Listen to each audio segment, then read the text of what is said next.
अस्सलाम वालेकुम, मैं हूं आपका मेज़बान रज़ी ताहिर। एक और वीलाग और सियासी सूरत-ए-हाल पर गुफ्तगू करने के लिए मैं आपके सामने आया हूं। आपको पता है तहरीक-ए-इंसाफ की हुकूमत को गुज़िश्ता 3-4 माह से पीडीएम का सामना है और पीडीएम के जलसे जारी हैं। गुजरांवाला हुआ, कोयटा में हुआ, इसके अलावा कराची में एक बहुत बड़ा जलसा हुआ और उसके बाद अभी गिलगित बल्तिस्तान के इलेक्शन के दौरान एक बहुत बड़े जलसे हुए और अपोजिशन की जानिब से मुसलसल हुकूमत को रगड़ा दिया जा रहा था। और अब इस रगड़े में इजाफा हो गया है जब तहरीक लब्बैक जो एक मजहबी जमात है और एक बड़े प्रेशर ग्रुप की सूरत में गुज़िश्ता 3-4 सालों से सामने आई है और कई धरने भी दे चुकी है, वो इस वक्त इस्लामाबाद उन्होंने पड़ाव डाला है। तहरीक लब्बैक के कारकुनान एक बड़ी तादाद में गुज़िश्ता रोज़ यानी 15 नवंबर को इस्लामाबाद पहुँचे, फैज़ाबाद पहुँचे और फैज़ाबाद से लेकर लियाकत बाग से लेकर फैज़ाबाद तक उनका एक रैली थी जिससे तहरीक लब्बैक के सरबराह मौलाना खादिम रिजवी साहब ने खिताब भी किया। सारी रात सूरत हाल ठीक रही, रात गए इसको जलसे को धरने में तब्दील किया गया और बड़े पुरअमन तरीके से रात गुजरी। लेकिन हालत सुबह जब नमाज फजर हुई और उसके बाद शुरका ने इस्लामाबाद की जानिब पेश कदमी शुरू की तो पुलिस की जानिब से शदीद शैलिंग की गई। क्यों की गई आपको बताते हैं, लेकिन उससे पहले ये भी बताएं कि मौलाना खादिम रिजवी साहब नमाज फजर के बाद इस वक्त धरने के शुरका के दरमियान मौजूद नहीं हैं। क्या वो गिरफ्तार कर लिए गए या तहरीक लब्बैक के कारकुनान के बकौल वो किसी महफूज मकाम पर चले गए? वो कहाँ हैं ये आपको आखिर में बताते हैं और धरने का अंजाम क्या होगा इस पर भी रोशनी डालते हैं। लेकिन पहले आपको बताएं कि आखिर यहाँ आए क्यों और उनके मकासद क्या हैं। तहरीक लब्बैक के जो अमीर हैं मौलाना खादिम रिजवी साहब, उन्होंने ऐलान किया था कि 15 नवंबर को हम इस्लामाबाद जाएंगे और 2 मुतालबात उन्होंने सामने रखे।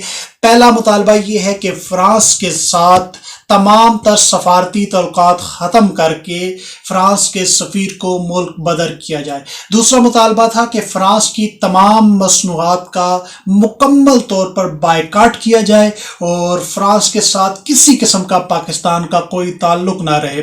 ये 2 मेजर मुतालबात हैं जिसको लेकर इस वक्त तहरीक लब्बैक के कारकुनान फैज़ाबाद के मुकाम पर धरना दिए हुए हैं। फ्रांस में आपको पता है हालिया दिनों में पैगम्बर इस्लाम सल्लल्लाहु अलैहि वसल्लम की शदीद तरीन गुस्ताखी की गई है। आपके खाके बनाकर एक सरकारी इमारत पर लटकाए गए और एक हजूम ने वाह वाह की और फ्रांस के जो सदर हैं वो इस बजाय इसकी मजम्मत करते उन्होंने इस पर नमक छिड़का है, बल्कि आप यूँ कहें जलती आग पर मज़ीद तेल फेंका है और इसको आज़ादी इजहार का नाम दिया है। और जबकि दुनिया भर के बाशऊर लोग ये जानते हैं कि ये किसी तौर भी आज़ादी इजहार नहीं बल्कि 1.5 अरब मुसलमानों के जज्बात को ठेस पहुँचाने के मुतरादिफ है।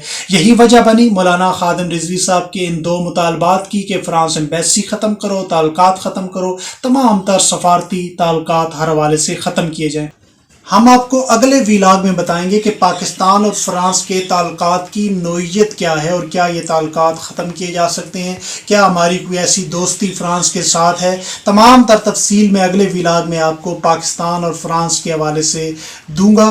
तहरीक लब्बैक ने जब ऐलान किया था तो अभी गुज़िश्ता रोज़ 11 नवंबर से लेकर 14 नवंबर तक मैसिव क्रैकडाउन पंजाब भर के अंदर हुआ और तहरीक लब्बैक के कारकुनान को गिरफ्तार किया गया। ख़ुसूसन ज़िली जो ओहदेदार हैं, तहसीली ओहदेदार हैं, यूनियन कौंसिल सतह तक के ओहदेदारान को गिरफ्तार किया गया और पंजाब भर में ये क्रैकडाउन हुआ। और मुझे कुछ इतलात ये भी हैं कि तहरीक लब्बैक के कारकुनान होने के शुबा में दीगर मजहबी जमातों को, ख़ुसूसन मिनाजुल कुरान है, ज़ियाउल उम्मत फाउंडेशन है, दीगर मजहबी जमातों के कारकुनान को भी गिरफ्तार कर लिया गया।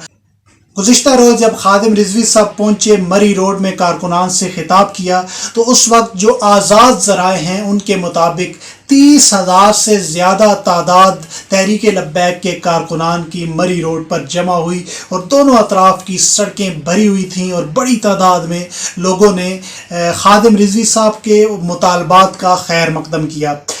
धरना जब ये जलसा धरने में तब्दील हुआ और खादिम रिजवी साहब ने लियाकत बाग से फैज़ाबाद मार्च किया और फैज़ाबाद आकर सकूनत इख्तियार की और वहाँ हुकूमत को डेड लाइन दी कि वो फौरी हमारे मुतालबात माने, नहीं तो हम फ्रांस एम्बेसी की तरफ मार्च करेंगे। यही हुआ। फजर के बाद شرکا نے اسلام آباد میں داخلے کی کوشش کی اور اسلام آباد پولیس کی طرف سے شدید ترین شیلنگ شروع کر دی گئی۔ اس بار پولیس نے جو حکمت عملی اپنائی وہ بھی منفرد ہے۔ ایک تو کریک ڈاؤن کیا قبل از وقت اور سینکڑوں کارکنان کو گرفتار کیا۔ دوسرا شمس آباد سے لے کر فیض آباد تک اور فیض آباد سے دوسری طرف اگر جائیں تو آپ ڈبل روڈ تک اور اسلام آباد کے تمام جتنے راستے ہیں جو فیض آباد کو آپس میں ملاتے ہیں وہ چھوٹے چھوٹے راستے بھی پولیس نے بند کر دیے۔ نہ کوئی وہاں سے آ سکتا ہے نہ جا سکتا ہے۔ جو دھرنے سے واپس آتا ہے وہ گرفتار کر لیا جاتا ہے اور جو دھرنے میں جانے کی کوشش کرتا ہے اسے یا تو واپس بھیج دیا جاتا ہے یا گرفتار کر لیا جاتا ہے۔ یہ بھی اطلاع ہے اور یہ کنفرم اطلاع ہے کہ ایک دن قبل ہی وہاں تمام ہوٹلز بند کر دیے گئے تھے۔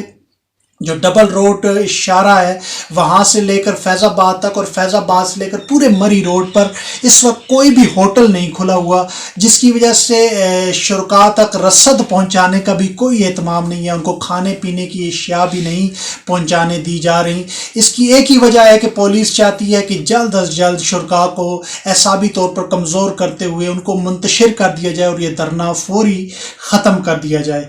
ابھی آپ کو بتائیں ایک تو صبح سے پکڑ دکڑ جاری ہے اور دوسرے شہروں سے افراد جا بھی نہیں سکتے، تو افراد 30,000 سے کم ہو کر اس وقت 2,500 اور 3,000 کے لگ بھگ رہ گئے ہیں، بلکہ کچھ میڈیا کے صحافی تو یہ بتا رہے ہیں کہ 1,500 سے 2,000 کے لگ بھگ ٹوٹل وہاں پہ ابھی تعداد موجود ہے۔ مولانا خادم رضوی صاحب کا بتائیں، وہ اس وقت دھرنے میں موجود نہیں ہیں۔ خادم رضوی صاحب کو گرفتار کر لیا گیا ہے۔ اب گرفتاری کا نام نہیں لیا جا رہا، بتایا جا رہا ہے کہ حفاظتی تحویل میں رکھا ہے۔ تحریک لبیک کے جو وہاں پہ موجود قیادت ہے وہ یہ کہہ رہی ہے کہ وہ ایک محفوظ مقام پر منتقل ہے، لیکن ایسا نہیں ہے۔ وہ اس وقت حراست میں ہیں اور ان سے یہی کہا جا رہا ہے کہ آپ کو ہم اس شرط پر چھوڑے گئے کہ آپ جائیں اور تحریک لبیک کے کارکنان کو مطمئن کریں اور آئندہ کوئی تاریخ کا اعلان کر دیں، حکومت کو ڈیڈ لائن دیں اور آج کا یہ ہجوم آپ منتشر کر دیں۔ دیکھتے ہیں مولانا خادم رضوی صاحب یہ بات مانتے ہیں یا نہیں۔ اگر نہیں مانیں گے تو یہی امکان ظاہر کیا جا رہا ہے کہ شرکاء کو اسی طرح منتشر کرتے رہیں گے، شیلنگ کرتے رہیں گے تاکہ جلد از جلد دھرنا ختم ہو اور مولانا خادم رضوی صاحب کو گرفتار ہی رکھا جائے گا اور ایسے ہی ان کو لاہور منتقل کر دیا جائے گا۔ اس ولاگ کے ذریعے یہی خبریں آپ تک پہنچانا تھی، کیونکہ آپ کو پتہ ہے میڈیا نے مکمل بلیک آؤٹ کر رکھا ہے اور اس وقت تو صورتحال یہ ہے کہ صبح 6 بجے سے لے کر ابھی تک جو ہے وہاں پہ کیمرہ مین بھی جانے کی اجازت نہیں دے رہے، کیونکہ پولیس کی جانب سے انتہائی شیلنگ کی جا رہی ہے اور اس سے پہلے کہ کوئی کیمرہ مین زخمی ہو یا کوئی اس طرح کی صورتحال ہو اور میڈیا پر ایک بڑی خبر بنے، پولیس اور انتظامیہ ایسا ہرگز نہیں چاہتی۔ تمام تر دھرنے کی تفصیلات آپ کے سامنے لایا ہوں اور امید ہے کہ جس طرح کی پولیس کی حکمت عملی ہے وہ یہ دھرنا آج رات 12 بجے سے پہلے ختم کرنا چاہتے ہیں، لیکن تحریک لبیک کے کارکنان کے بارے میں ایک بات میں ضرور کہوں گا کہ وہ اس پورے اعتماد اور یقین سے آئے ہیں کہ وہ عاشق رسول ہیں اور یقیناً ان کے خلوص پر بھی ہمیں کسی قسم کا کوئی شک نہیں کرنا چاہیے۔